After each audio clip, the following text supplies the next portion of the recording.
presenta episodios de descompensación frecuente a pesar del tratamiento múltiple. Dicho sea de paso, no todos los fumadores hacen EPOC. Un porcentaje de un 20 a 25% solo hace EPOC. ¿Cuál es el único tratamiento que ha demostrado retrasar la evolución clínica del EPOC de los mencionados? Y en realidad el único es abandono del tabaquismo. Si quieren mejorar y hasta prolongar la sobrevida de su paciente, es abandono del tabaquismo. El resto, hasta el trasplante de pulmón, solo mejora los síntomas y hace que el paciente viva más tranquilo, pero no retrasa la evolución clínica y tampoco aumenta la sobrevida. Lesión más importante en el enfisema pulmonar. Si recuerdan, la EPOC puede dañar el bronquiolo y el alveolo. Si daña el alveolo, destruye las paredes alveolares, lo cual es la definición anatomopatológica de enfisema pulmonar. Los cuadros mencionados son tomados de la revista española en pulmones de ratón.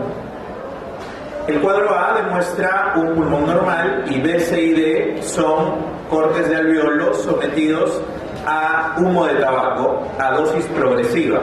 Y conforme aumenta el humo de tabaco, aumenta la destrucción de las paredes alveolares. Eso sería la definición de enfisema. Si observan las claves, ninguno de ellos es definición de enfisema. En este caso no hay clave. Germen con mayor frecuencia asociado a infección bacteriana en pacientes con EPOC. Habíamos dicho que hasta un 50% puede tratarse de Haemophilus influenza. Paciente con EPOC que le diagnostican compromiso infeccioso por micoplasma. Micoplasma pneumoniae es un germen atípico. Los gérmenes atípicos se tratan con, de los mencionados, macrólidos, acitromicina o claritromicina. ¿Cuál es el diagnóstico diferencial del EPOC? Con disnea variable, lo hemos conversado toda la tarde, es asma bronquial, mejora con el broncodilatador, a diferencia del EPOC que es poco reversible o no reversible. Si tenemos un paciente con EPOC, ¿cuál es la prueba de función pulmonar que esperamos tener? Esta pregunta, recordando nuestra espirometría forzada, lo que esperamos tener es una relación BEF1 sobre capacidad vital forzada si esa obstrucción es menor a igual a 70%. Y además de eso esperamos una capacidad vital forzada mayor o igual al 80% si es una obstrucción clásica, y la severidad la da el BEF1. Bueno, él va a dar la severidad si es mayor o igual a 70, si va de 60, 50, eso es severidad. Esta pregunta es algo compleja porque si revisan las claves, cuando la EPOC está descompensada, el BEF1 está menor o igual a 80. Si está descompensada, si buscan las claves, esta pregunta está complicada. La clave en esta pregunta es disminución del BEF1, que sí puede ocurrir porque es obstrucción y la severidad de la obstrucción, pero dice disminución de la capacidad vital forzada. ¿Cuándo ocurre disminución de la capacidad vital forzada en la EPOC? Si ustedes recuerdan, para hacerlo más sencillo, una espirometría simple, el paciente respira así. Y ustedes le dicen, tome aire, bote aire y respira así. ¿Recuerdan eso? Y acá hay algo que se llama volumen residual. Cuando un paciente con EPOC tiene una enfermedad avanzada, el volumen residual aumenta porque hace atrapamiento de aire y aumenta a expensas de la capacidad vital. La capacidad vital disminuye, pero no en cualquier EPOC. Acá lo que le faltaron poner para no hacernos confundir es en una EPOC avanzada. Disminuye la capacidad vital forzada por atrapamiento aéreo.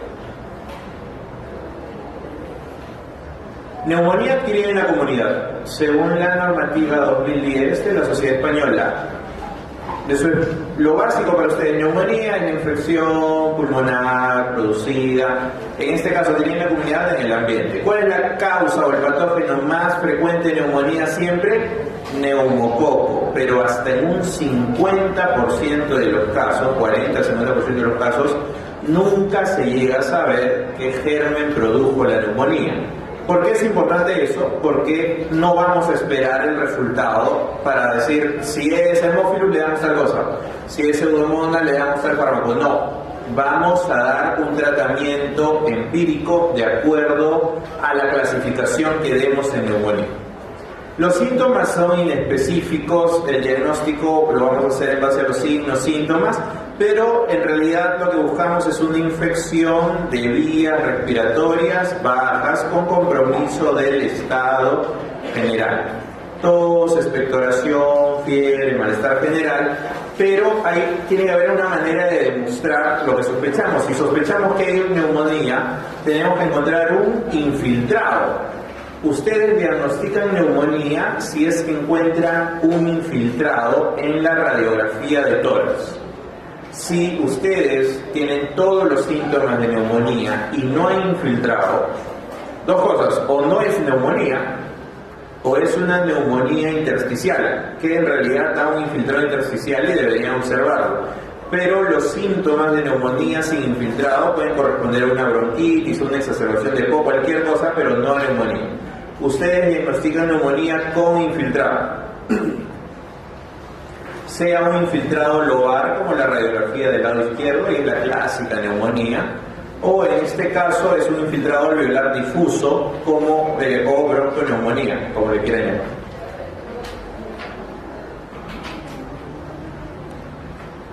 ¿Cómo evaluamos la severidad de la neumonía? Hay muchas puntuaciones para hacerlo. Está el PCI, SMART-CoV, entre otros. Pero las más conocidas son estas. PSI, o Neumonía Severity Index. Este es la puntuación que usan los norteamericanos.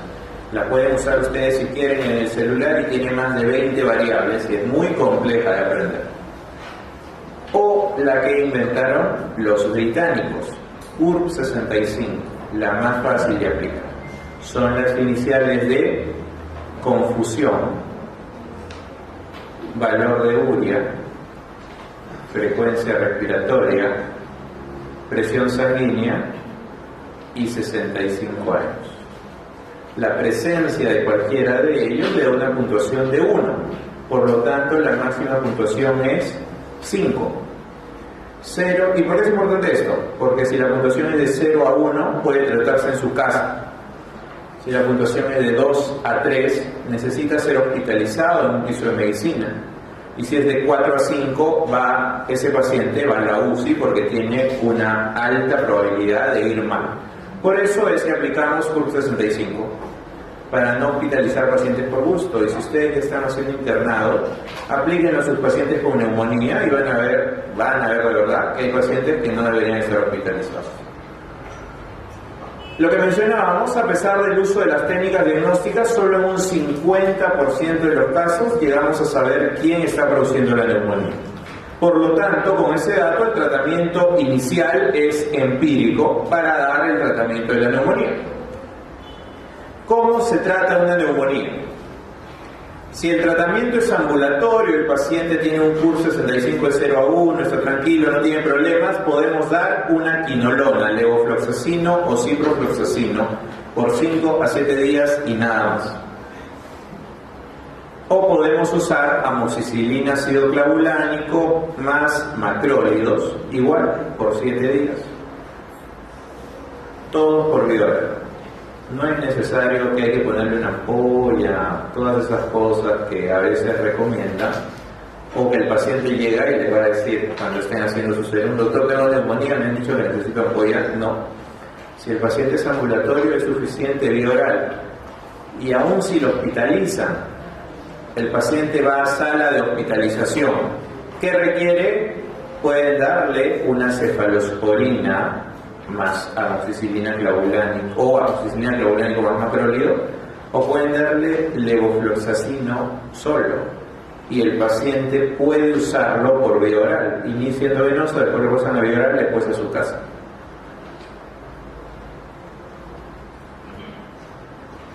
Tercer cuadro, cuando el paciente ingresa a la UCI, ya tiene una puntuación de 4 a 5, probablemente se nos puede complicar. ¿Qué le damos? Una cefalosporina. Ceftriaxona se usa a dosis de 2 gramos cada 24 y no 1 gramo cada 12, porque tiene efecto postantibiótico. Y además usamos un macrólido como acitromicina o claritromicina. Alternativa, una buena alternativa, como la que comentaba hace un rato, siempre va a ser quinolonas. Siempre va a ser quinolonas. Duración del tratamiento de 7 a 14 días. Si sospecha de aspiración, eso les van a decir en la pregunta. Si el paciente tiene trastorno del sensorio, si ha convulsionado, si es alcohólico, si se ha aspirado en realidad, si ha vomitado, si ha aspirado, ese paciente requiere un fármaco que cubra anaerobios también. Amoxicilina ácido clavulánico o moxifloxacino, o ertapenem o bien clindamicina. Si recuerdan, clindamicina es contra anaerobios, pero clindamicina va por infecciones encima del diafragma. Debajo del diafragma mejor metronidazol. Si sospechamos que el paciente tiene pseudomonas aeruginosa, ahí sí el tratamiento es más potente. Doble antibioticoterapia durante mínimo 2 semanas. Y eso es lo que está escrito acá en la guía para manejo de neumonía. Importante recordar que ertapenem no cubre pseudomonas, lo cubre imipenem y meropenem. Y otro fármaco que podemos usar es quinolona, como ciprofloxacina, levofloxacino o aminoglicosidos como amikacina, tobramicina.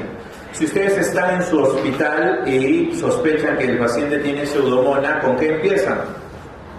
Otra combinación que pueden usar es ceftazidima amikacina o ceftazidima más ciprofloxacina.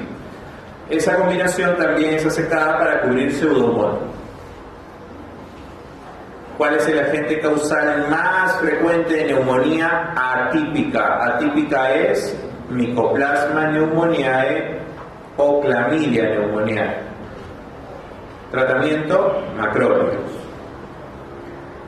Patrón intersticial, reticular, difuso. En este caso debe ser una persona joven, neumonía atípica con un curso más subagudo.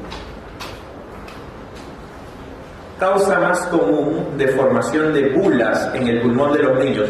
La bula en una neumonía se produce por destrucción del parénquima pulmonar. ¿Cuál de los gérmenes es más frecuente para destruir parénquima pulmonar? Es estafilococo. Y lo van a encontrar. Produce neumatoceles, abscesos, neumotórax o bulas. En la neumonía adquirida en la comunidad, el germen implicado con mayor frecuencia es, de todos los mencionados, ninguno, ¿no? Porque es neumococo, estreptococo pneumoniae. Si tenemos un paciente que va al hospital y presenta dificultad respiratoria, tos, flema, fiebre, lo examinan y está con complexación disminuida, vibraciones aumentadas, tercio inferior, matizas de la percusión, soplo tubario, crépitos, todo esto que nos dice, esto es una neumonía. Inició a los 7 días de estar hospitalizado. El diagnóstico es neumonía intrahospitalaria tardía, porque se produjo después de los 5 días. Si se produce entre los 3 y los 5 días, es una neumonía intrahospitalaria temprana y se trata igual que una neumonía adquirida en la comunidad. Si es tardía, ya necesita un tratamiento distinto porque esos gérmenes son más complicados de tratar. Niño con neumonía por estafilococo, resistente a meticilina, meticilino resistente, ¿cuál es el antibiótico? Es vancomicina, pero acá no hay vancomicina. ¿Cuál es la otra opción? Teicoplanina para tratar estafilococo. Paciente con antecedente de forúnculo debilitado que desarrolla neumonía. Probablemente forúnculo es coco gram positivo y que después va al pulmón. ¿Qué gram positivo produce lesión en la piel y posterior en el pulmón? Buscan estafilococo aureus. Varón de 86 años que se queja de tos con esputo hemoctórico en los últimos 2 días. Ingresa febril, lo examinan y tiene estertores, la placa demuestra densidad en el lóbulo medio derecho, una neumonía probable, le hacen un frotis de esputo y muestra cocos gram positivos y es estafilococo aureus. Si nos dicen que es estafilococo aureus, ¿qué medicamento puede usar el paciente? Por lo menos teóricamente es oxacilina, a no ser que nos digan que es resistente, recién usamos vancomicina. Tratamiento de neumonía aspirativa por anaerobios. Neumonía sobre diafragma es clindamicina, infección debajo de diafragma es metronidazol. Anaerobios. Factor de riesgo para la neumonía aguda. De los mencionados, todos pueden ser factores de riesgo. Factor de riesgo para la neumonía aguda es alcoholismo, obesidad, estrés, depresión de tabique baja, no son factores de riesgo. El alcoholismo es factor de riesgo para neumonía y además de eso para neumonía aspirativa, porque el paciente alcohólico cuando le den la pregunta puede tener trastorno del sensorio y broncoaspiración. Varón 38 años que estaba sano, no ha recibido antibióticos en los últimos 3 meses, va a su consultorio y usted le dice, tiene una neumonía, ¿cuál es el tratamiento antibiótico que debe usar este paciente? Es macrólidos, ¿no? Si recuerdan el cuadro, tratamiento ambulatorio que puede usar esta paciente es quinolonas o macrólido más amoxicilina, ácido clavulánico. De los mencionados, es cierto que el paciente puede usar quinolona, pero si recuerdan, estamos conversando que deberíamos evitar la quinolona si es que hay duda, o al menos en el Perú debería no ser la primera opción. Paciente con diagnóstico de Guillain-Barré, va mal el paciente y lo unen a un ventilador. 5 días después del ventilador hace fiebre y secreción bronquial. ¿Cuál es la complicación más frecuente? En este caso es una neumonía intrahospitalaria, particularmente una neumonía asociada al ventilador.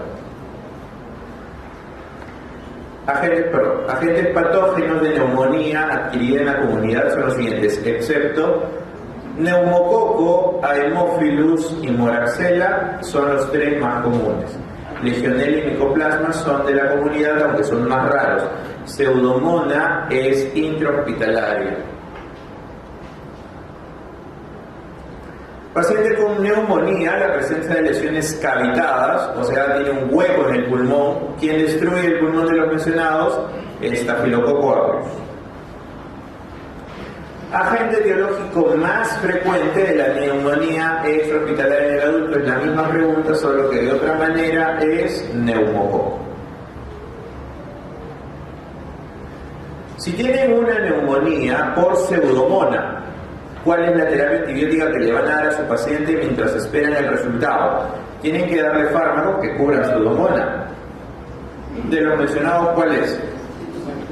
Ceftazidima, amlodipina. Otra combinación buena puede ser ceftazidima y ciprofloxacino. Cualquiera de los dos va bien para pseudomonas. Acá está el cuadro para recordar: pipetazo, o cefepime, o carbapenem, o quinolona más aminolina. Varón, 18 años, desde hace 2 semanas, tos seca, cefalea, fiebre, compromiso del estado general. Lo examinan, está normal. Hemograma normal, placa de tórax infiltrado, intersticial, bilateral. Les enseñé una placa de eso. El agente etiológico más probable es una neumonía atípica o también puede ser una neumonía viral, pero en este caso nos pone Mycoplasma pneumoniae o Clamidia pneumoniae. Tratamiento de elección de la neumonía por Mycoplasma, que es una neumonía atípica, es acitromicina, y si no hay acitromicina, claritromicina, y si no hay nitromicina, que la verdad que es la más alejada de dentro de los macrólidos, pero también se produce. Cuando ustedes manden esputo para que lo evalúen en un laboratorio, ese esputo debe ser representativo. Para que sea representativo no debe estar contaminado, o sea, debe tener pocas células epiteliales. Y además, para que sea representativo, debe tener muchas células que representen la infección. Pocas células epiteliales y muchos polimorfonucleares. Lo que dicen los valores del laboratorio es que debe ser menos de 10 células epiteliales y más de 25 polimorfos nucleares cuando se observa a 10 aumentos. Si ustedes tienen un varón de 23 años que le diagnostican neumonía y sospechan ustedes que es micoplasma, o sea, una neumonía atípica, ¿cuál sería el tratamiento empírico de una atípica? Es acitromicina 500 miligramos cada 24 horas por 3 días, o como dice acá, 500 el primer día y 250 por 4 días hasta llegar a la dosis para pulmón, que es 1.5 gramos. ¿Por qué es importante que les diga que no tiene enfermedad cardiopulmonar? Porque la acitromicina produce prolongación del QT y también puede producir ototoxicidad. Si tienen un varón de 40 años sin antecedentes patológicos de importancia, le sacan una placa y tiene un infiltrado en la base derecha, ustedes diagnostican neumonía. ¿Cuál es el agente más probable? La misma pregunta, neumococo. ¿Cuál es el tratamiento antimicrobiano de elección en una neumonía adquirida en la comunidad de lo que le presentan en las claves acá? Si recuerdan, el cuadro es una cefalosporina de tercera generación más macrólidos. Está en el cuadro, no sé si lo recuerdan, porque tetraciclina no va para el tratamiento, así como aminoglicósidos no es usado, a no ser que sea otro tipo de neumonía, sulfas y liposaminas no van. La formación de cavidades, ¿quién destruye el pulmón? Estafilococo aureus, pero acá no hay estafilococo aureus. ¿Quién más destruye el pulmón? Son los anaerobios. En los pacientes que hacen broncoaspiración pueden generar lesión cavitada por anaerobios.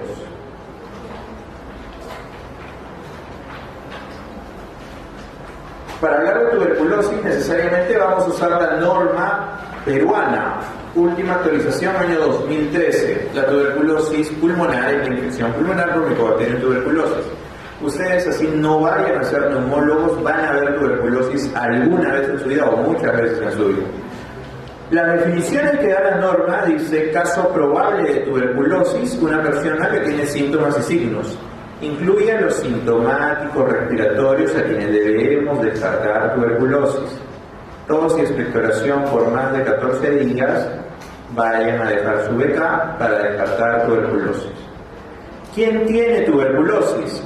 A quien se le diagnostica tuberculosis y debe recibir tratamiento antituberculosis. ¿Por qué es importante esta definición? Porque cuando ustedes, ya sean médicos, colegiados, y hagan sus serums y ustedes digan, mi paciente que veo en la posta y no le puedo sacar placa tiene tuberculosis, así tenga becas negativos, plata no tengo nada, si ustedes le diagnostican tuberculosis, la norma dice que a ustedes les van a hacer caso y le van a dar el tratamiento antituberculosis. Por eso es importante hacer un correcto diagnóstico, así no tengamos todos los medios, y hacer una buena historia clínica. Paciente con tos, expectoración, en algunos casos hemoptisis, fiebre, baja de peso, vive con pacientes con tuberculosis y le saca beca negativo, eso es tuberculosis, así todos los becas sean negativos. Con respecto a la sensibilidad, esto ya tiene que ver con los cultivos que veamos en el laboratorio. ¿Qué es pan sensible? Significa que es sensible, o sea que es va a ser afectado, va a ser muerto, entre comillas, por los fármacos de primera línea. ¿Cuáles son los fármacos de primera línea? Isoniazida, rifampicina, etambutol, piracinamida y streptomicina. ¿Es pan sensible? Si es sensible a los fármacos de primera línea. ¿Cuándo es MDR? Cuando es resistente a isoniazida y rifampicina. ¿Y por qué es importante eso? Porque son la base del tratamiento antituberculoso. Si son resistentes a isoniazida y rifampicina, hay que armarles un nuevo esquema, que ya lo vamos a ver más adelante, para tratar a estos pacientes. Existen pacientes que además de MRDR son extensamente resistentes o XDR. Ellos son resistentes a isoniazida, rifampicina, a una quinolona y a un inyectable que no sea de primera línea, de segunda. Si es resistente a isoniazida, rifampicina, quinolona inyectable, eso es XDR. ¿Por qué es importante saberlo? Porque estos pacientes todavía es más complejo el tratamiento. ¿Habrá algo más? Sí, hay algo más. Hay TDR, que no lo contempla en la norma porque en Perú no existe. TDR o XXDR existe en el África y estos pacientes son resistentes a todo lo que te ven en tu cultivo, a todo es resistente. Esos pacientes van, evidentemente, van mal y la mayoría de ellos no tienen tratamiento. Tuberculosis pulmonar. Si tienen una prueba de... Bueno, a todo paciente con tuberculosis le deben pedir una prueba de sensibilidad. Evidentemente, para poder diagnosticar si es MDR, XDR o sensible. Y las convencionales, las clásicas que nos enseñaron a pedir es pedir nuestro cultivo Lowenstein-Jensen, que debe demorar entre 30 a 90 días en llegar al resultado, o el agar placa. Crecen en medio sólido y son los cultivos, entre comillas, convencionales. Sin embargo, hay pruebas rápidas. Ahora la norma dice, ustedes diagnostican tuberculosis, mándenle una prueba rápida y a su vez mándenle una prueba convencional. ¿Por qué? Porque la prueba rápida me va a decir rápidamente si es MDR o no. Y mientras tanto la convencional que siga su curso ya me llegará el resultado hasta el máximo 90 días y me dirá. Pero yo no puedo esperar dar mi esquema, por ejemplo, mi esquema 1, el esquema 1 es isoniazida, rifampicina, etambutol, piracinamida. ¿Cuánto tiempo lo damos? Lo damos 60 días más o menos, pónganle aproximadamente 2 meses. Y me llega el resultado a los 2 meses, era MDR. O sea, ¿qué le he dado? Etambutol, piracinamida, ese paciente va a ir mal. No podemos esperar tanto tiempo para saber si es MDR o no. Para eso existen las pruebas rápidas, como MOTS, GRIES, Genotype, GeneSpert. MOTS, por ejemplo, en 7-10 días ya nos dice si es MDR o no. O Genotype o GeneSpert, que hasta en 2 horas nos puede decir si es MDR o no. Por eso es importante y ya una vez con eso le dan el tratamiento y esperan su resultado que envían de manera convencional. Cuando ustedes le pidan la muestra de flema a su paciente, el laboratorio les va a responder así: 3 cruces, 2 cruces, 1 cruz o negativo. Y en algunos casos existe lo que se conoce como paucivacilar, en la cual el laboratorio puede encontrar y decirle solo tiene, no sé, 2 VAR en 100 casos. Esos pacientes no entran ni como negativo ni como positivo en la cruz, porque cada uno tiene un número mínimo de VARs observados. Lo importante de esto es que si tenemos un BK negativo, ¿puede contagiar tuberculosis, sí o no? Sí puede contagiar tuberculosis, porque puede ser un paciente paucivacilar. Observan la muestra y tiene muy pocos bacilos en los campos observados y termina contagiando a todos. ¿Por qué? Porque puede un BK negativo dar cultivo positivo porque es paucivacilar. Tuberculosis pulmonar. Toda persona afectada por tuberculosis debe recibir tratamiento en su establecimiento de salud más cercano a su casa, debe todos los días a recibir su tratamiento. El tratamiento debe ser ratificado o modificado dentro de los 30 días de acuerdo a los resultados de la prueba rápida, y eso dice la norma. Inicien su tratamiento, pidan prueba rápida y vean el resultado. Si la prueba rápida va como ustedes piensan, sigan su tratamiento, y si no, hay que modificar el tratamiento. ¿Cuáles son los factores de riesgo para tuberculosis resistente o para MDR? Si es que el paciente ya ha fracasado a medicamentos de primera línea, puede tratarse de una tuberculosis resistente, o si, por ejemplo, vive con el esposo, la papá o el hijo que tiene tuberculosis resistente, probablemente su caso también sea tuberculosis resistente. Si tuvo su tratamiento durante 6 meses, lo dan de alta y a los 2 meses vuelve a ser tuberculosis, eso es una recaída temprana, probablemente sea resistente. O si le han dado un esquema con segunda línea y vuelve a ser tuberculosis, probablemente sea tuberculosis resistente. Las personas que viven en los penales o en comunidades terapéuticas o los residentes de albergues tienen más riesgo de ser tuberculosos. Los que han recibido múltiples tratamientos, los que son irregulares al tratamiento, se sorprenderían de ver gente que una vez a la semana, abandono del tratamiento, terapia no supervisada. Si una persona está en contacto con un paciente con tuberculosis y el paciente fallece, lo más probable es que esa tuberculosis sea resistente. Las comorbilidades y nosotros como trabajadores y estudiantes de la salud, factor de riesgo. ¿Cómo se clasifican los medicamentos antituberculosos? Se clasifican en 5 grupos. El grupo 1 es lo que todos hemos dicho: isoniazida, rifampicina, etambutol, piracinamida y estreptomicina. Rifabutina, ahorita les voy a explicar por qué está ahí. Los del grupo 2, que son los inyectables: caramicina, micacina, capromicina. Las fluoroquinolonas como levofloxacino, moxifloxacino. Ciprofloxacino ha sido retirado de la norma, sin embargo todavía se usa en el tratamiento antituberculosis, tiene un buen resultado, pero la OMS también ya lo retiró. Los agentes del grupo 4, etonamida, cicloserina y PAS, y los del grupo 5, que son los que tienen evidencia limitada. Cuando ya no tienes nada que darle de arriba, empiezas a usarlos de abajo. La rifabutina es de la familia de las rifamicinas, igual que la rifampicina. Y se encuentra ahí porque se menciona, según la OMS, que si tienes un paciente que usa targa, se sugiere pasar a rifabutina y dejar rifampicina a un lado. ¿Por qué? Porque rifampicina en muchos casos interactúa con el targa y disminuye la efectividad de eso. Sin embargo, a la fecha se hacen estudios y lo que dice la norma es usar rifabutina.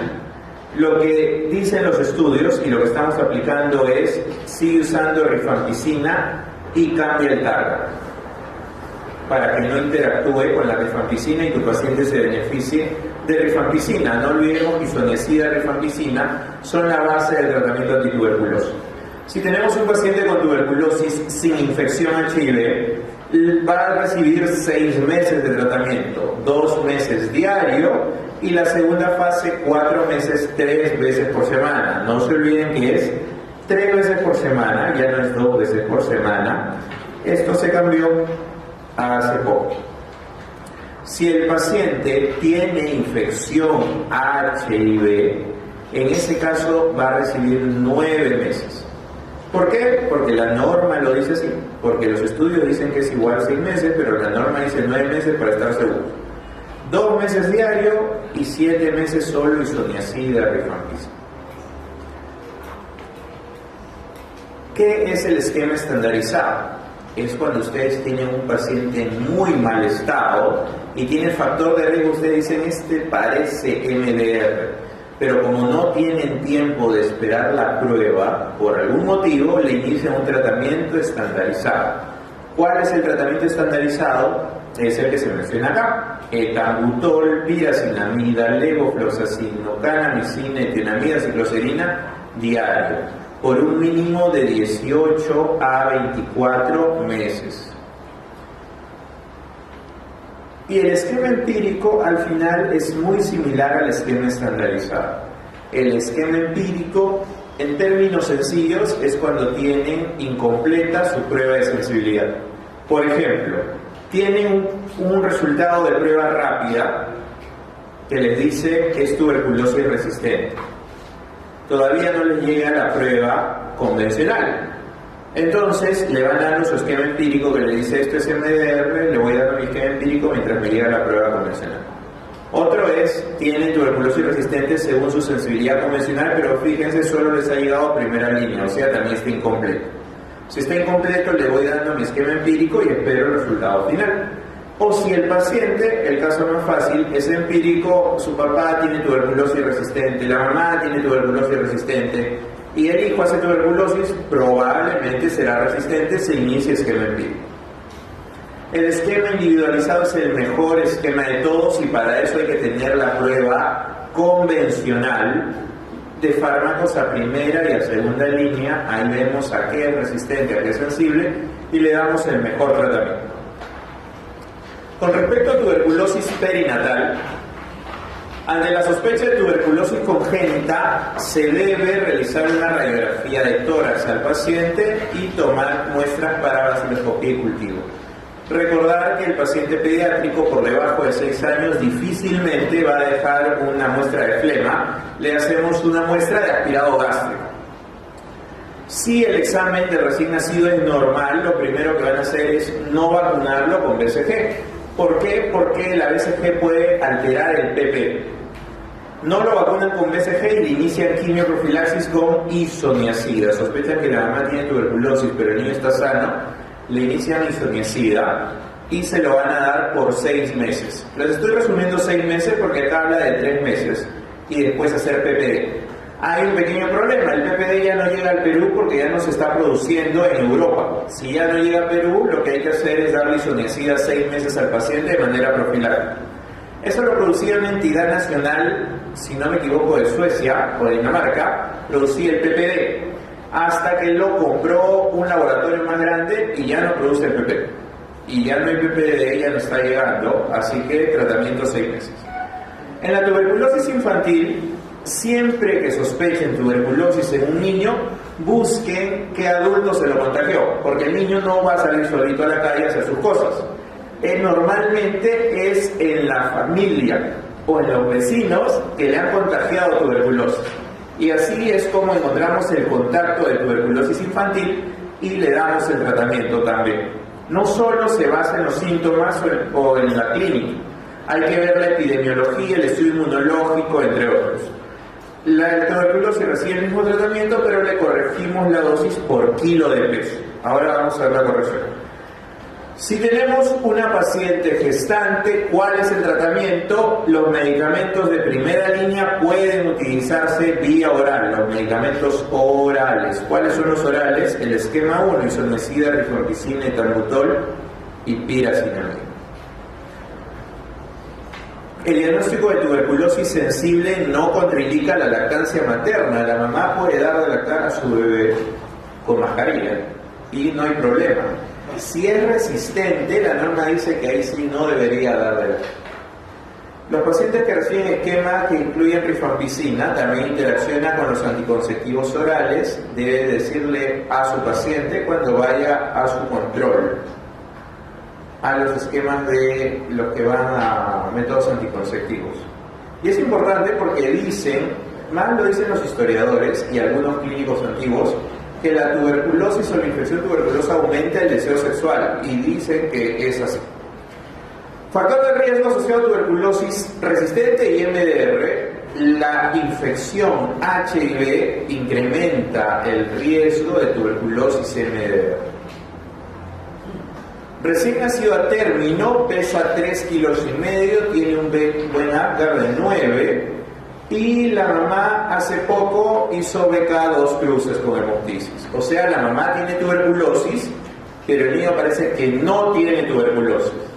¿Qué es lo primero que van a hacer? Lo primero que van a hacer es no BCG, no lo vacunen, porque teóricamente puede alterar el PPD, la norma dice no BCG, y lo otro que van a hacer es quimioprofilaxis con isoniazida. Acá está el cuadro tomado de la norma, recién nacido. Si ustedes dicen que el paciente recién nacido tiene tuberculosis, obviamente tratamiento. Pero si lo examinan, está normal, no hay ningún problema, entonces terapia preventiva con isoniazida. Si pueden hacerle el PPD, si es que lo vuelven a producir, a los 3 meses lo controlan. Y si no, si hay dudas, le dan los 6 meses de isoniazida. Acá abajo, eso está en el asterisco, no hay PPD, 6 meses de isoniazida.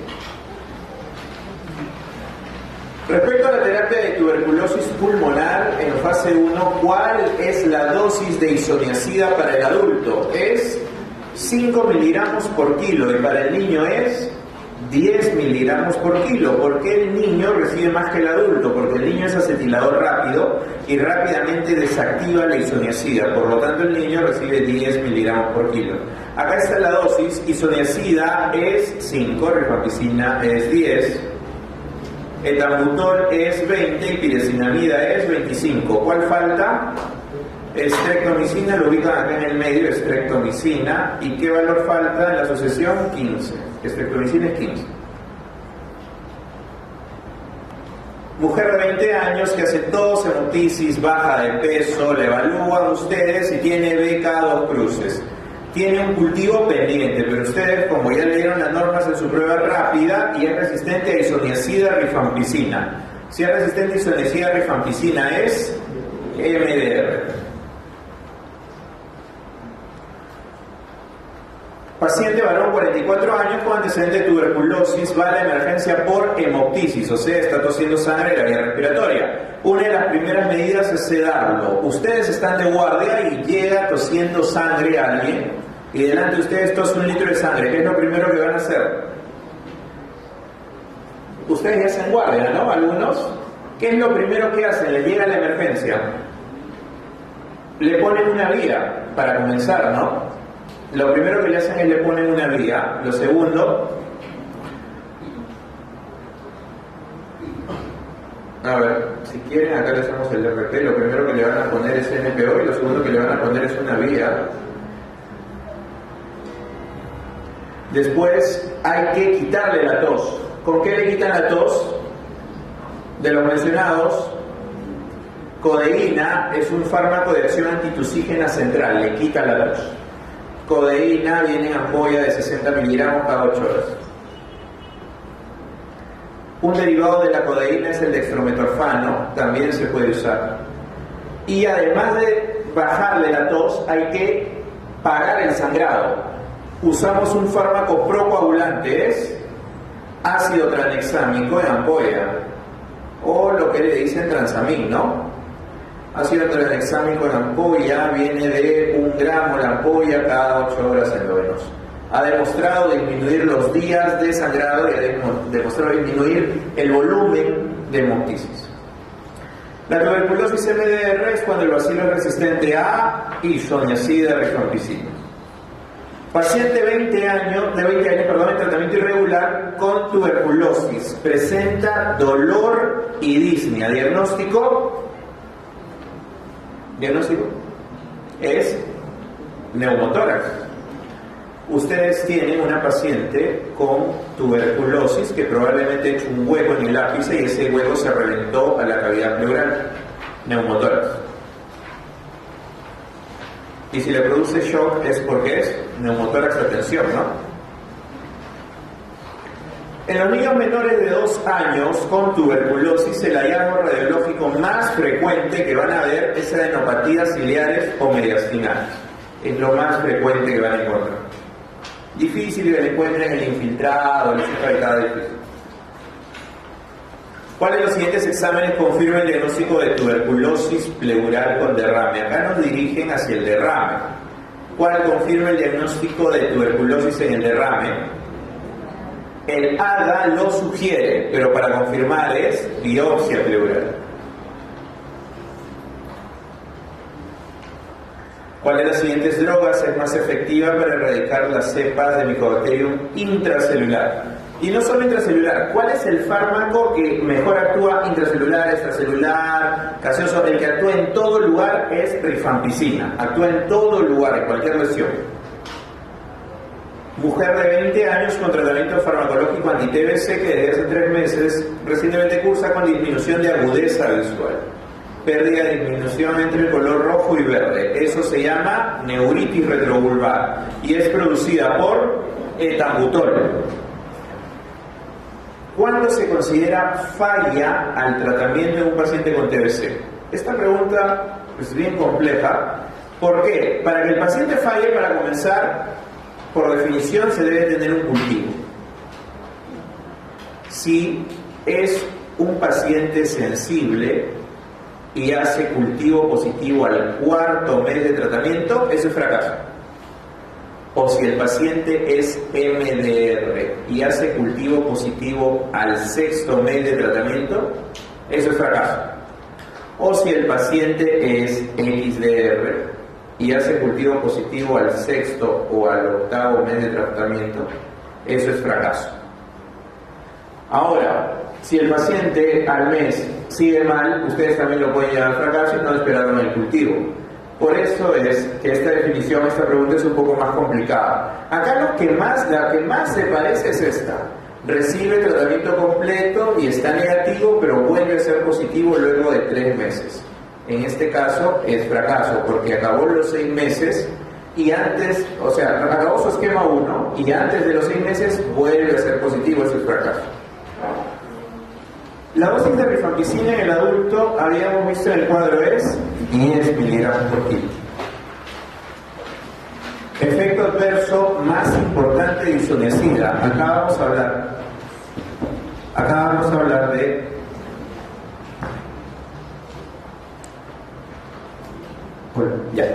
efecto adverso más importante de isoniazida. Acá vamos a hablar de RAFA, reacción adversa a fármacos antituberculosos. Hay una norma publicada por la Sociedad Peruana de Neumología en la cual nos habla del diagnóstico y del manejo de la RAFA. El efecto adverso más importante, al que debemos tener siempre en cuenta en isoniazida de los mencionados, es hepatitis. Y acá hay un cuadro para recordar. ¿Me escuchan bien? Hola. Vamos a repasar las RAFAs. Vamos a repasar las RAFA más importantes a los fármacos de primera línea. Isoniazida, lo que hay que recordar es la afectación hepática. Puede elevar las transaminasas o puede producir hepatitis. Al igual que rifampicina, que también puede producir RAFA hepática, y al igual que piracinamida. Si se dan cuenta, isoniazida, rifampicina y piracinamida, los tres son hepatotóxicos. ¿Cuál es el más hepatotóxico de los tres? Piracinamida. Si su paciente hace o tiene una hepatopatía crónica, deberían evitar el más hepatotóxico, deberían evitar piracinamida. Además de eso, hay que recordar que tambutol produce neuritis retrovulvar y estreptomicina produce daño vestíbulo-cloaquial y renal. Dentro de los otros fármacos se encuentran las quinolonas, que pueden producir artralgias, y los inyectables de segunda línea, que producen daño renal y ototoxicidad. Del grupo cuarto, que está etionamida, cicloserina y PAS, lo que tenemos que recordar es que etionamida produce náuseas y vómitos, al igual que PAS. Y cicloserina se sugiere evaluación por el psiquiatra antes de usarlo. ¿Por qué? Porque se dieron cuenta que cicloserina aumentaba el índice de suicidios entre los pacientes con tuberculosis. Mejoraba de la tuberculosis y se suicidaba, eso era por cicloserina. Así que se sugiere evaluación por el psiquiatra antes de usar cicloserina. La droga antituberculosa que mejor actúa en lesión caseosa es de las mencionadas rifampicina. De las siguientes asociaciones, ¿cuál elegiría para tratar tuberculosis en gestante? Habíamos dicho que gestante puede usar medicación vía oral de primera línea. ¿Cuál es la mejor combinación? Isoniazida rifampicina. ¿Aló? En el tratamiento antituberculoso, fármaco que actúa bacteriostático, gracias. Bacteriostático en reposo y bactericida en multiplicación rápida, eso es isoniazida. Niño con contacto de TBC sin síntomas. El PPD es de 10 milímetros, o sea que es positivo, porque a partir de 10 se considera positivo.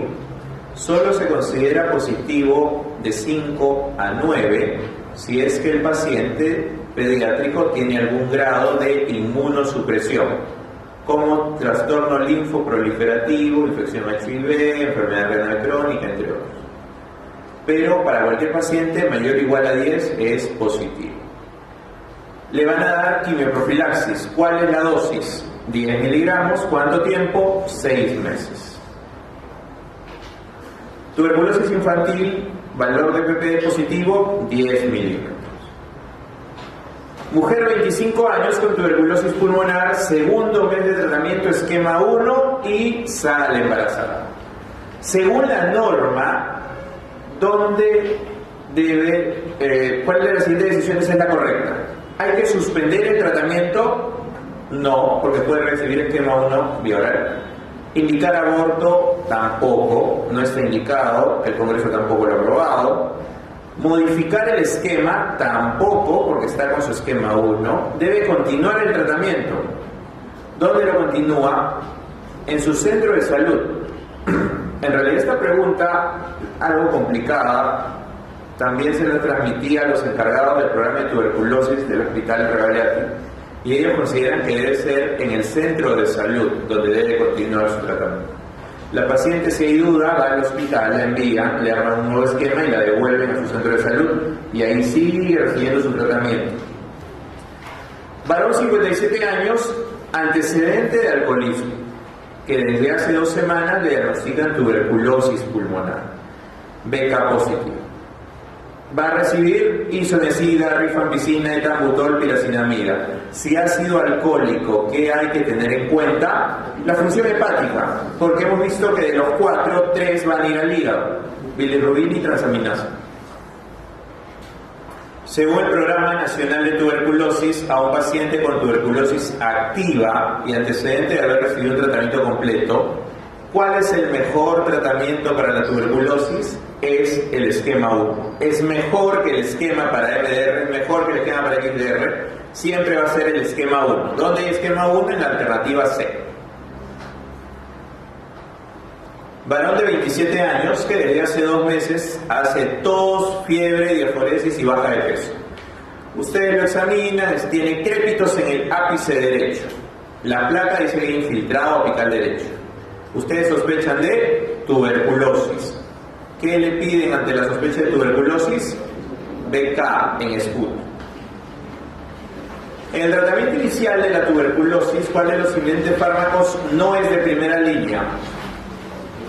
De los mencionados es cicloserina, que produce trastorno psiquiátrico. Paciente varón de 60 años de edad, lo examinan y tiene estertores en la parte superior del hemitórax izquierdo. Le hacen una broncoscopía y le hallan bacilos ácido alcohol resistentes, o sea, BK. ¿Cuál es el tratamiento para la tuberculosis? Está en la alternativa C. Varón 22 años que desde hace 2 meses se encuentra en tratamiento con esquema 1, va 2 meses de tratamiento por tuberculosis, con evolución clínica, y la placa también está yendo bien, favorable. Y le piden un BK cuando está terminando el 2.º mes y sigue positivo. ¿Es fracaso o no? Habíamos quedado que fracaso en esquema 1 debe ser cultivo positivo al 4.º mes de tratamiento. Pero más del 85 al 90% termina el 2.º mes BK negativo. Si termina BK positivo, ¿es fracaso? No. Está yendo clínica y radiológicamente bien. Probablemente sea positivo porque su lesión sea extensa o porque tenga una lesión cavital. Eso no significa fracaso, pero para que no le vayan a echar la culpa a ustedes que lo hacen mal, le piden un cultivo. Continúan su tratamiento y le piden un cultivo al paciente. Niño de 4 años cuya madre es BK positivo y recibe tratamiento con el esquema 1. Tiene un PPD de 12, o sea, positivo. BK negativo porque tiene 4 años y la radiografía muestra un infiltrado. Eso ya no es normal. ¿Qué tiene este niño? Tiene tuberculosis y hay que darle esquema 1. Varón de 17 años, contacto tuberculosis, que va por dolor progresivo en el hemitórax derecho desde hace un día y sensación de exotérmica. Le sacan una placa y tiene derrame. Le sacan el líquido y ustedes hacen sus criterios de LAI, y esto es proteína 5, sérico 7, la relación es mayor a 0,5. Es un exudado. Cuando es exudado hay que saber por qué tiene el exudado. Es un exudado y hay que buscar la etiología.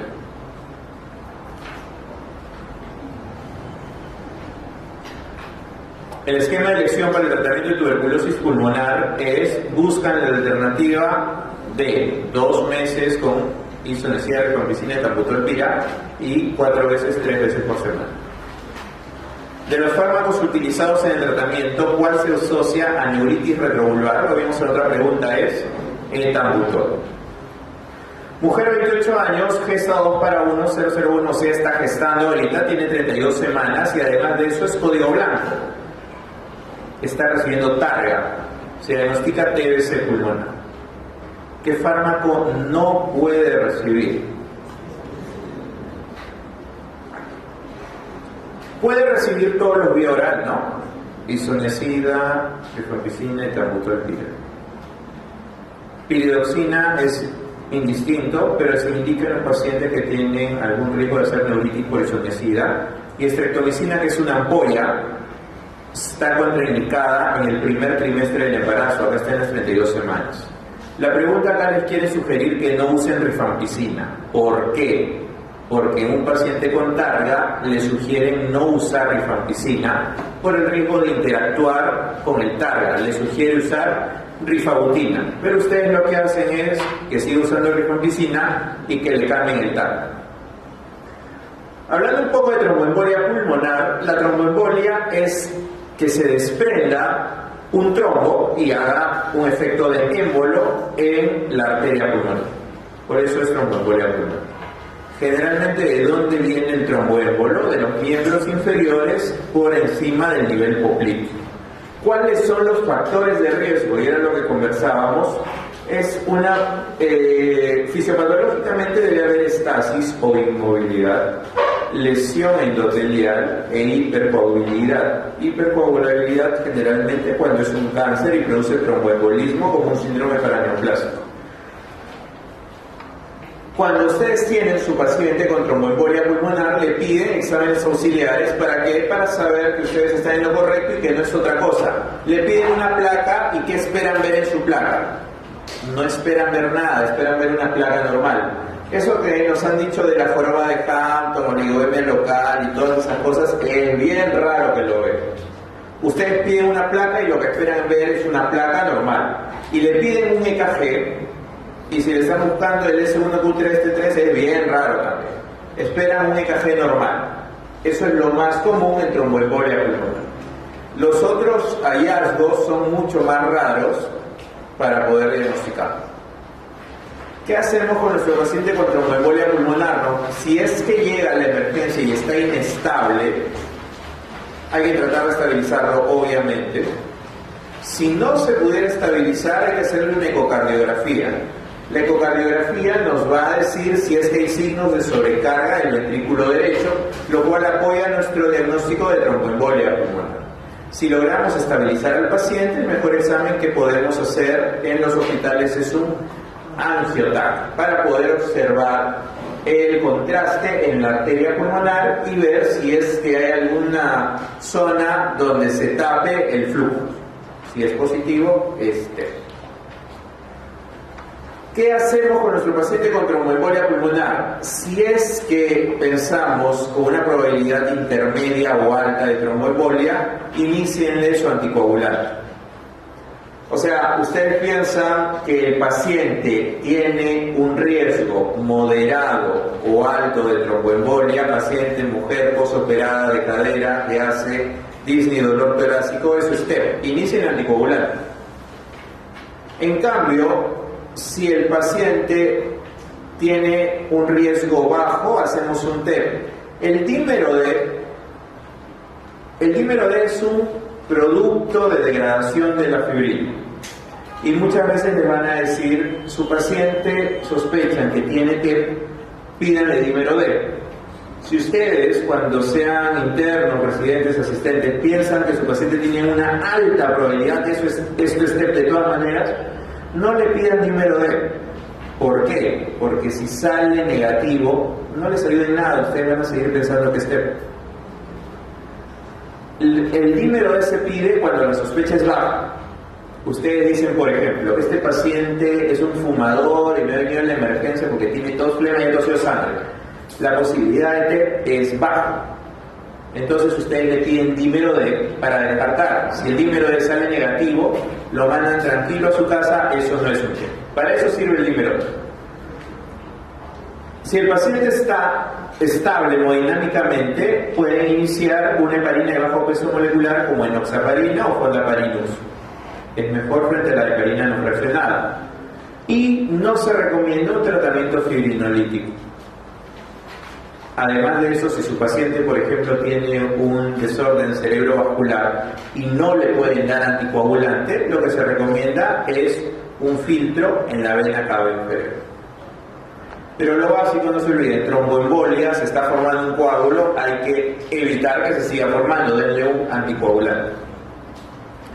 Paciente con dolor torácico y disnea, eso es neumotórax o es TEP. ¿Qué datos nos dan? Radiografía de tórax normal, o sea que no es neumotórax, y gammagrafía perfusional alterada. Diagnóstico, embolia pulmonar.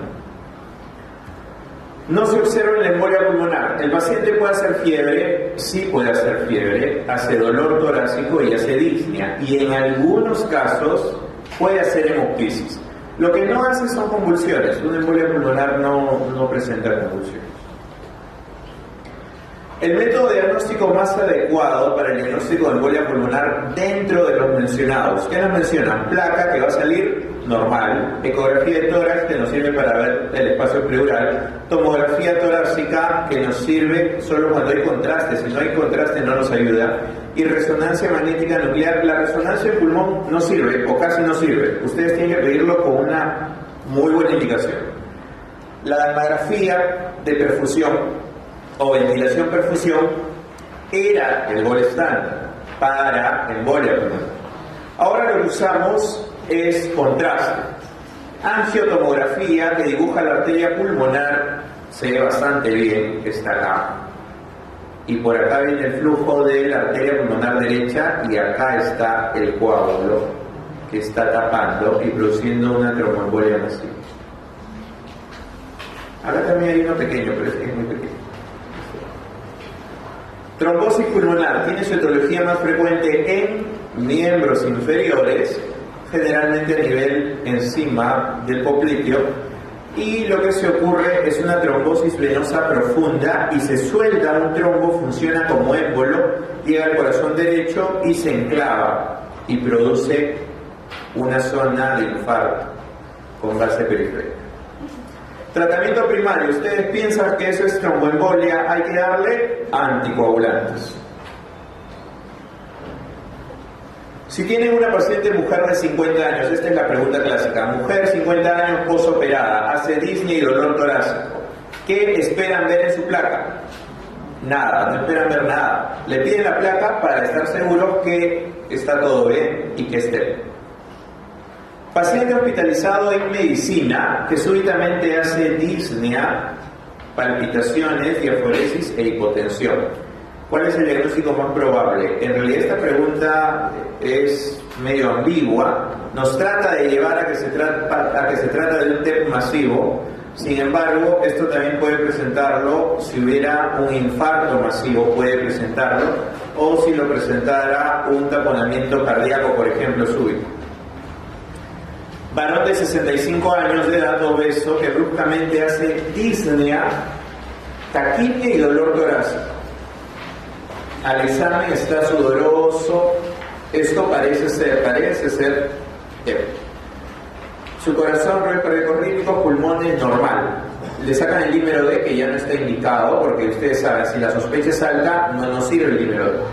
Dímero D positivo. Sin dímero D ya sabíamos que eso era un embolia pulmonar. Lo que nos hubiera servido mejor era una ecocardiografía o una angiotemia. En la embolia pulmonar, ¿cuáles de las siguientes manifestaciones no se presentan? Si conversamos que hace disnea y dolor torácico, en los casos severos puede hacer cianosis o tos, lo que no hace es bradicardia. No se olviden que puede hacer de manera refleja, el corazón hace taquicardia para mejorar el gasto cardíaco y el intercambio de gases. Paciente operado de cadera, obeso, con aparición súbita de disnea y dolor torácico. Y agregado, bueno, le ponen tos y el punto diagnóstico, embolismo pulmonar. Vamos a hablar un par de preguntas de acceso pulmonar. Varón de 50 años alcohólico crónico. Presenta 3 días de fiebre, malestar, tos, flema, disnea. Parece que está infectado, ¿no? Examen, frecuencia respiratoria 30, frecuencia cardíaca 100, ansioso polimédico, tirajes, murmullo vesicular disminuido, crépitos en la base derecha. Diagnóstico, una neumonía adquirida en la comunidad, hay que descartar que sea aspirativa. ¿Cuál es la conducta a seguir si su paciente está ansioso, policnéico y con tirajes? Está en insuficiencia respiratoria, pero ustedes necesitan un AGA probable. Esta pregunta, acá le he puesto el signo de pregunta, porque este paciente tiene dos claves probables. ¿Cuál es la conducta a seguir ante una neumonía más insuficiencia respiratoria? La clave que daba, no me acuerdo qué examen, decía placa, porque es una neumonía y ustedes quieren ver el infiltrado, y también ustedes quieren ver el AGA, porque está en insuficiencia respiratoria. Lo que nos lleva a la pregunta probable es demostrar que es una neumonía aspirativa, más insuficiencia respiratoria, pero no se olviden que si está en insuficiencia respiratoria es básico un AGA y hacer la relación PAFI y saber la severidad de esa insuficiencia respiratoria. Paciente de 62 años, hospitalizado desde hace una semana por desorden cerebrovascular, que hace tos, fiebre, expectoración y crépitos, o sea, hace una infección. Usted sospecha neumonía intrahospitalaria. ¿Cuál es el germen más frecuente de una intrahospitalaria después de 7 días? Es Pseudomonas.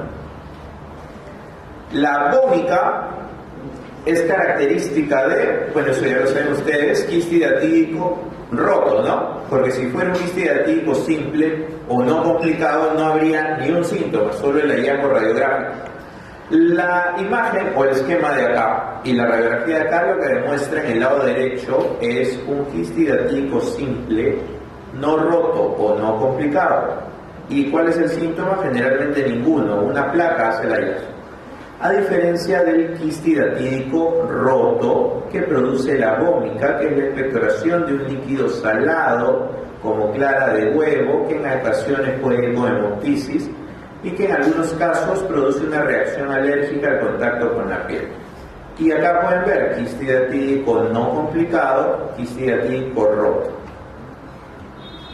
El tratamiento definitivo cuando hay quiste hidatídico pulmonar es sacar el quiste, una quistectomía.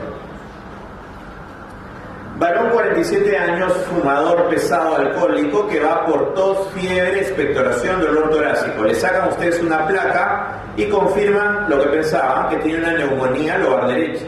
Si es una neumonía, alguien le inicia penicilina.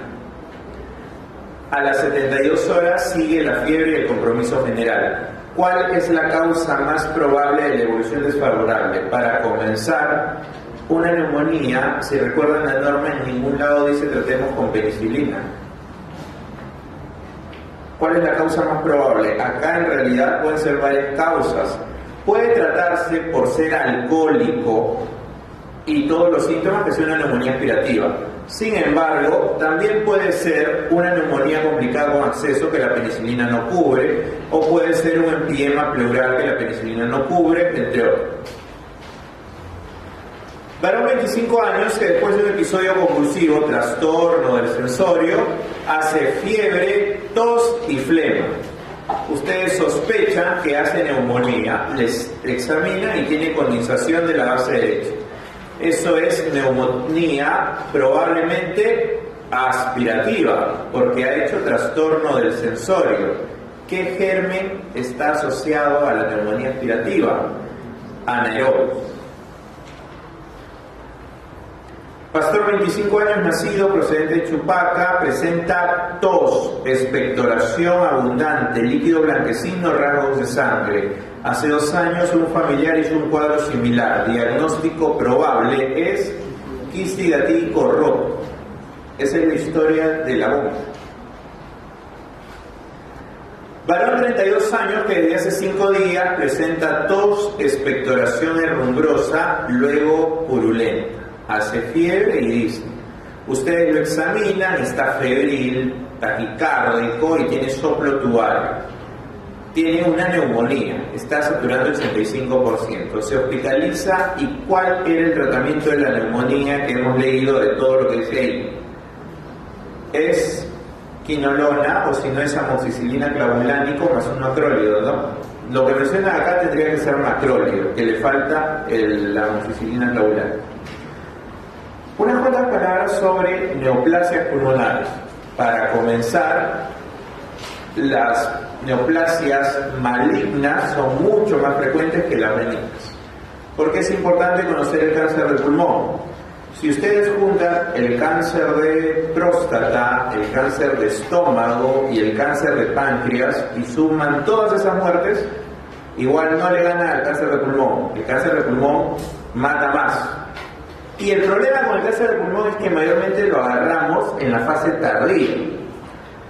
Algo para recordar es su relación con el tabaco. ¿Cuál es el cáncer pulmonar relacionado al tabaco? Busca epidermoide. Ese es el cáncer relacionado al tabaco. ¿Cuál es el cáncer más frecuente de todos? La variante adenocarcinoma. Y a los 5 años solo el 15% está vivo. Otra cosa para recordar es el cáncer de células pequeñas. El cáncer de células pequeñas es el que más produce síndromes paraneoplásicos. Pero otra cosa con este cáncer es que una vez que lo diagnosticas, generalmente este paciente ya está sembrado con el cáncer. Muy rara vez lo vas a poder operar. Y la evolución del cáncer de células pequeñas es más aguda y el paciente fallece en corto tiempo. ¿Cómo estadificamos un cáncer pulmonar? Tenemos que saber si está en el estadio 1, 2, 3 o 4 y respectivamente si es A o B. Para eso existe la división, clasificación del grupo TNM de estudio del cáncer a nivel mundial. ¿Qué hay que recordar acá? El estadio 1, el estadio 2 y el estadio 3A, o sea, hasta acá.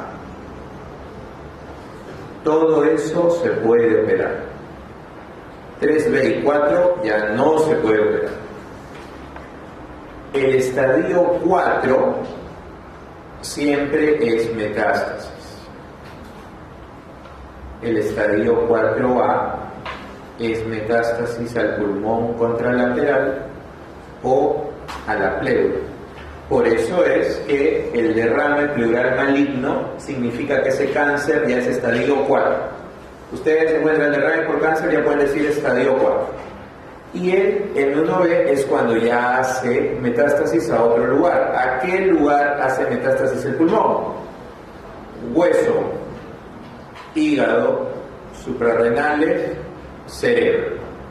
Por eso es que los métodos de estadificación son TAC abdominal para ver hígado, suprarrenales, dermografía ósea para ver huesos y TAC cerebral para ver cerebro. Por eso es que hacemos esos exámenes, entre otros, ¿no? Pero esos son los importantes. Lo ideal es agarrar el cáncer en el estadio 1 o 2, pero es bien difícil de encontrarlo ahí. Generalmente son hallazgos, o que el cáncer se presente cerca a la vía respiratoria central. ¿Cuál es el tratamiento? Si es un estadio 1, es cirugía. Si es un estadio 2, es cirugía más quimio. Si es un estadio 3, es radio más quimio y la posibilidad de cirugía.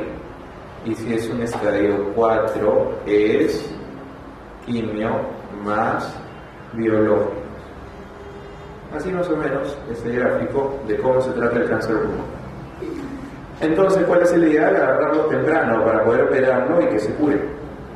Pero no siempre es así. Cuando es cáncer de células pequeñas, la clasificación es otra, es limitada o extendida. Y casi siempre no hay nada de operación. Varón 65 años con EPOC, que tiene tos, aumento de la tos, flema y falta de aire. Se está haciendo una exacerbación del EPOC. Usted considera que hay muy baja probabilidad de TEP. A nadie se le ocurriría, o a muy pocos se le ocurriría, que eso es un TEP. Entonces, alguien dice, se acuerda de la clase y dice, voy a pedir un dímero D para que se vaya a su casa. Dímero D negativo. ¿Qué pueden decir de ese paciente? que se vaya a su casa porque no es un tema, excluirte por baja probabilidad clínica. ¿Cuál es el tipo de cáncer de pulmón más frecuente? Adenocarcinoma, generalmente en no fumadores. El problema es que el adenocarcinoma se presenta periférico. Si es periférico, tiene todo el tiempo para crecer y tiene toda la posibilidad de afectar la pleura. Acá está. El cáncer de células escamosas o el asociado a tabaco generalmente es central. Y si es central, ¿qué molestias produce? Puede producir hemoptisis o puede producir disfonía. A diferencia del adenocarcinoma, que es periférico y crece con todo el tiempo del mundo, afecta a la pleura, da derrame pleural y ya no hay nada. ¿Cuál de las siguientes patologías se asocia con mayor frecuencia a cáncer pulmonar? De las mencionadas, las neumoconiosis aumentan el riesgo de cáncer pulmonar.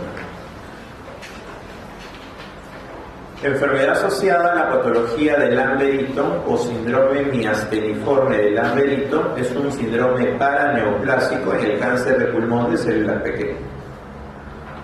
Cáncer de pulmón, ¿cuál es inoperable desde su inicio? La pregunta nos sugiere, ¿cuál no se opera? Células pequeñas. Hay casos muy raros que se pueden operar, pero la pregunta sugiere células pequeñas.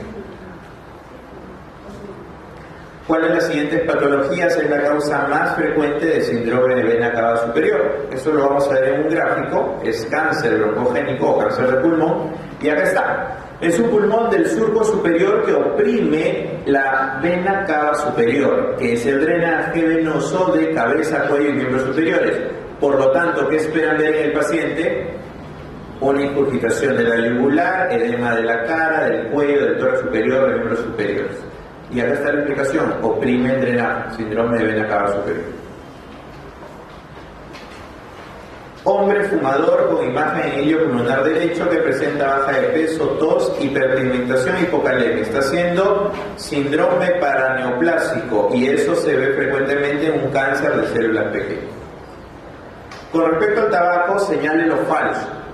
Se considera que la forma más oncogénica es el consumo de cigarrillos, sí. El cáncer del labio es especialmente frecuente en los que usan pipa, también. Y del lado que fumen, de ese lado del cáncer. Está implicado en un 10% de los cánceres que afectan a la mujer también. El riesgo de cáncer es mayor con más tabaco, eso también es verdad. Los fumadores pasivos no tienen riesgo, eso es falso, tienen mayor riesgo de cáncer también.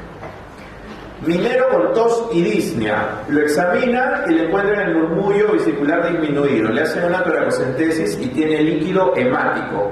El líquido hemático se produce por tres cosas, tres tests. Eso puede ser trauma, puede ser tumor o puede ser TEP. ¿Este minero se ha golpeado? No. ¿Tiene TEP? No, es un tumor. ¿Cuál es el diagnóstico más probable? Adenocarcinoma pleural metastásico. ¿Por qué? Tomado de la normativa del año 2014 de la Sociedad Española para Manejo del Derrame Pleural, la mayoría de los derrames malignos son metástasis pleurales. Antes de pensar que el tumor es mesotelioma, que puede ocurrir, antes de eso viene de pulmón, viene de mama. Es cierto que puede ser mesotelioma, pero antes de decir que es mesotelioma hay que saber que no es un linfoma, no es el ovario y no es el estómago. No es que no pueda ser mesotelioma, sino que la causa más probable es metástasis pleural. ¿Cuál es la neoplasia maligna que con mayor frecuencia se relaciona al asbesto o amianto? El mesotelioma. El mesotelioma maligno es un tumor propio de la pleura, de las células mesoteliales que crecen y infiltran el pulmón e infiltran la pared torácica. Por eso, cuando ustedes les hablen de mesotelioma, ¿qué le tienen que preguntar al paciente? Dolor. Si no hay dolor, generalmente no es mesotelioma. Además, produce una disminución del hemitórax afectado por infiltración de la caja torácica. ¿Cuál es el estudio más adecuado? Tienen un familiar que fuma y le dice, tú, hijo, sobrino, amigo que eres médico, ¿qué debo hacer para saber si tengo cáncer? Y no esperar a que me dé cáncer. ¿Qué le recomienda? Tomografía de baja dosis. Eso es lo que le falta a esta alternativa. Tomografía de baja dosis. La radiografía seriada no ha demostrado encontrar el cáncer temprano. Varón 68 años con antecedente de tromboembolia pulmonar. Presenta derrame pleural, le realizan una toracocentesis y hay líquido cero sanguinolento. Eso es tromboembolia, trauma o TEP. Luego de 71 horas recurre y obliga una nueva toracocentesis. ¿Qué significa eso? Que se volvió a llenar muy rápido ese hemitórax. Eso se ve en el cáncer. Cuando, como les mencionaba hace un rato, esos pulmones que se llenan de mucho líquido y el paciente generalmente está tranquilo, eso es cáncer. En la semiología de la neoplasia pulmonar, ¿cuál de las siguientes no se presenta? Hemoptisis, si es cercano a las vías grandes. Ginecomastia se puede presentar como un paraneoplásico. Cartagener no se presenta. Clover-Mark-Horner por opresión de la cadena simpática cervical y Pancos por tumor en el surco superior. Cartagener es bronquictasias más dextrocardia más azospermia. Es un síndrome de bronquictasias difusas. ¿Qué hay que recordar de las EPIT? Las EPIT, para comenzar, es un grupo de enfermedades, no es una sola enfermedad. La que siempre debemos recordar es la fibrosis pulmonar idiopática y se agrupan juntas porque producen síntomas similares. ¿Cuáles son? Disnea y tos. Con una anamnesis correcta podemos llegar a la conclusión si es un EPIT por neumoconiosis, un EPIT por artritis reumatoide, un EPIT por radioterapia, entre otros. Acá están las EPIT según la última clasificación del año 2003 de la Sociedad Española. La que siempre hay que recordar es la fibrosis pulmonar idiopática. Paciente varón mayor de 50 años sin causa aparente que hace tos y disnea progresiva y una radiografía con patrón intersticial reticular difuso. El tratamiento es manejar los síntomas, si está en el extranjero, otra medicación. Hay algunas alteraciones en el laboratorio que se asocian a determinada patología. Por ejemplo, si ustedes tienen un EPIT y le piden factor reumatoide y sale muy elevado, sospechar, descartar artritis. O si sale eosinofilia, hay que descartar eosinofilias pulmonares. Como ustedes pueden ver, son grupos de enfermedades muy dispersas que hay que hacer una correcta historia clínica para poder diagnosticar. Los datos más relevantes y lo que decían los semiólogos antiguos en la EPIT es que se presentan las tres Cs, C de claving, C de crépitos y C de cianosis. Eso dicen los semiólogos que se presenta en la EPIT. La radiografía es lo básico para que ustedes piensan EPIT, pidan una placa y vean el patrón intersticial. Y para ver mejor el pulmón, ya su tomografía. Patrón intersticial reticular difuso de predominio subpleural. Paciente con fibrosis pulmonar. Si quieren saber la gravedad de su fibrosis pulmonar, ¿qué hay que hacer? Pletismografía, porque la espirometría no mide el volumen residual. Acá está la tomografía que confirma lo que sospechábamos. Si pueden ver acá, esto es panalización. ¿Qué quiere decir eso? Tejido fibrótico. Ese tejido nunca se va a recuperar, no va a revertir esa enfermedad. Si pueden ver acá, esto es vidrio esmerilado. Esa zona no está fibrosa, esa está inflamada. Aquí es donde puede responder a corticoide. Lo que hacemos es una exploración funcional, le hacemos las pruebas de función para diagnosticar correctamente y orientar el pronóstico, saber cuán avanzada está la enfermedad, además de controlar la evolución y la respuesta al tratamiento. Y las complicaciones que pueden tener estos pacientes en muchos casos puede ser por el tratamiento inmunosupresor o glucocorticoides. Si ustedes ven a un paciente en su hospital que tiene fibrosis pulmonar idiopática y su doctor les dice hay que darle colchicina, ciatoprina, prednisona, N-acetilcisteína, warfarina, cualquiera de ellos, no va a hacer nada. Si ustedes están seguros que es fibrosis pulmonar idiopática, el darle esa medicación aumenta la morbimortalidad en estos pacientes. ¿Qué hacemos cuando sospechamos un EPID? Hacemos una correcta historia clínica, examinamos al paciente y le pedimos una tomografía para definir mejor la lesión. Podemos hacer broncoscopía en algunos casos y si no hay diagnóstico puede llegar a sala de operaciones para la biopsia pulmonar. ¿Cuál es el signo radiológico en la enfermedad intersticial? En la línea B de Kerley. ¿Cuál es la neumonitis intersticial asociada a infección por HIV? Es neumonía por neumocistis girovesi, que produce elevación de LDH, patrón intersticial difuso, y el tratamiento es cotrimoxazol, ¿no? Paciente de 20 años que hace dolor torácico en el hemitórax derecho y disnea. Lo examinan y tiene desviación de la tráquea a la izquierda.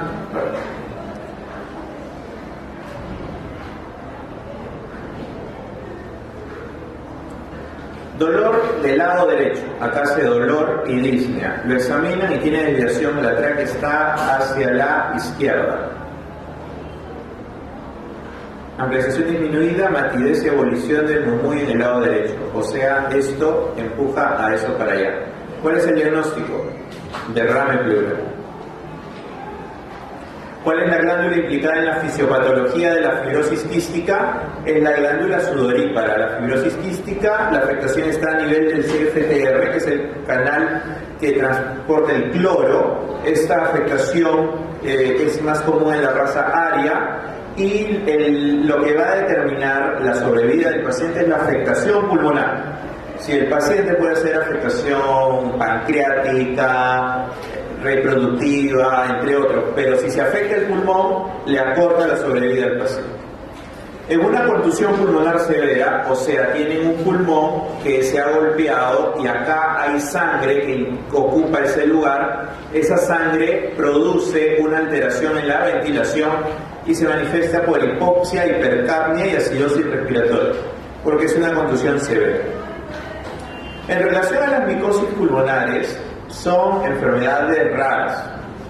Las pruebas no son específicas, le puede dar positivo y no es micosis. Tienen tendencia a la cronicidad, son más difíciles de tratar, más difíciles de diagnosticar y el tratamiento demora más. Si ustedes se encuentran un patrón intersticial, nadie me va a decir creo que es micosis. Todos van a decir es una fibrosis, es una neumonitis, otra cosa. Y el desarrollo es lento. Y si la micosis es rara, es más raro que llegue a la pleura. Varón de 18 años que tiene un forúnculo en la cara y a los pocos días hace edema e inflamación de la rodilla izquierda. Diagnóstico: artritis séptica. A los 3 días hace tos, disnea, dolor torácico y fiebre. La radiografía muestra nódulos y neumatoceles. ¿Quién destruye el pulmón además de ser artritis séptica? Estafilococo aureus. Varón de 22 años que vive a 4.000 metros sobre el nivel del mar, ha llegado a Chimbote a vender ganado y después de 2 meses va a su pueblo. Al llegar presenta disnea, náuseas, vómitos y leve cianosis. ¿Cuál es el diagnóstico? Edema pulmonar de altura que puede presentarse aún en las personas propias de la ciudad después de haber variado del ambiente o del clima. Las neumoconiosis son un grupo de enfermedades que se producen por material inorgánico, polvo. Si fuera material orgánico sería neumonitis de hipersensibilidad y produce reacción tisular. La más frecuente es la silicosis y hay varias formas de silicosis, pero lo importante para recordar y lo que nos pueden preguntar es que la silicosis aumenta el riesgo de infección por micobacteria, o sea que aumenta el riesgo de tuberculosis. Y se asocia a micosis. No hay tratamiento para la silicosis. La asbestosis se produce por estar expuesto al asbesto o amianto y generalmente produce afectación pleural. Es engrosamiento pleural el hallazgo más frecuente. No hay tratamiento tampoco para la asbestosis. La neumoconiosis de los trabajadores del carbón, como su nombre lo dice, hay que estar expuesto al polvo de carbón. Y el paciente produce tos y flema. Y la radiografía puede mostrar opacidades redondeadas y tiene una mejor evolución que las otras neumoconiosis. Paciente con silicosis que hace fiebre y hemoptisis. La silicosis aumenta el riesgo de tuberculosis. Con respecto a hipertensión pulmonar, ya ese tema es un tema más raro en realidad, y esta pregunta la he hecho para que recuerden qué cosas sí deben siempre tener presente. La definición es elevación por encima de 25 milímetros de mercurio de la presión pulmonar media. Afecta principalmente a las arterias de pequeño calibre. Lo que les va a decir su paciente: doctor, tengo disnea. Y cuando el paciente tiene hipertensión pulmonar, hay que ponerse a buscar por qué hace hipertensión pulmonar. Puede ser hipertensión portopulmonar, por HIV, reumatológica, otras causas. Pero lo que siempre se inicia es con un ecodoppler cardíaco. Si sospechamos hipertensión pulmonar, podemos medir la presión en la arteria pulmonar por la ecocardiografía. Las patologías del mediastino: un niño a término recibe asistencia respiratoria con presión superior a 20 por 3 minutos. Llega al piso y está taquipnéico, con ronquidos y cianosis. Y el corazón está en el lado derecho, dice acá, desviación a la derecha.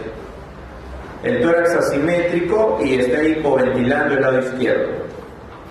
¿Qué ha pasado?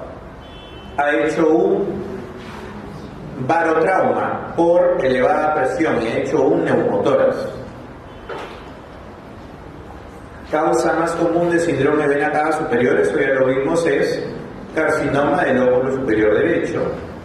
Tumor situado a continuación de conducta benigna. En el mediastino anterior está timoma, teratoma, tiroides y linfoma.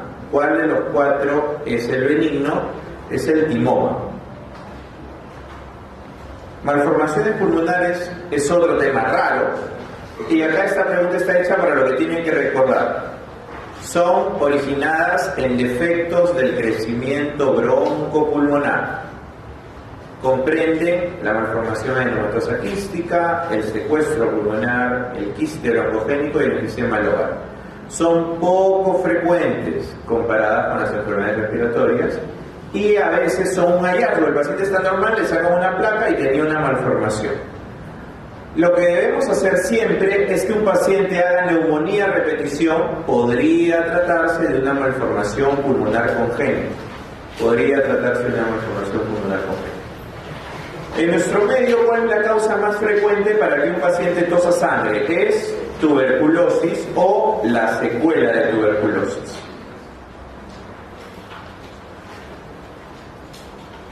Tractos fibrosos apicales derechos que producen tracción de la tráquea hacia ese lado, o una lesión cavitada apical izquierda más ascenso del hemidiafragma izquierdo, elevación de la cúpula del estómago a la base. En lo referente a las bronquiectasias, marque lo correcto. No producen hemoptisis, falso, porque producen hemoptisis, nunca se infectan, falso. Siempre son secundarias, no, a infección viral, no. ¿Son dilataciones anormales y permanentes de los bronquiolos? No, tienen que ser de los bronquios. Pueden ser focales o pueden ser difusas. ¿Cuál es el método auxiliar de elección para el diagnóstico de las bronquiectasias? La mejor manera de ver las bronquiectasias es la tomografía, mejor que cualquier otro método a la actualidad. De alta resolución es mejor todavía. Bueno, chicos, espero que les vaya muy bien en su hospital, en su examen, y ya nos estaremos viendo. Mucha suerte.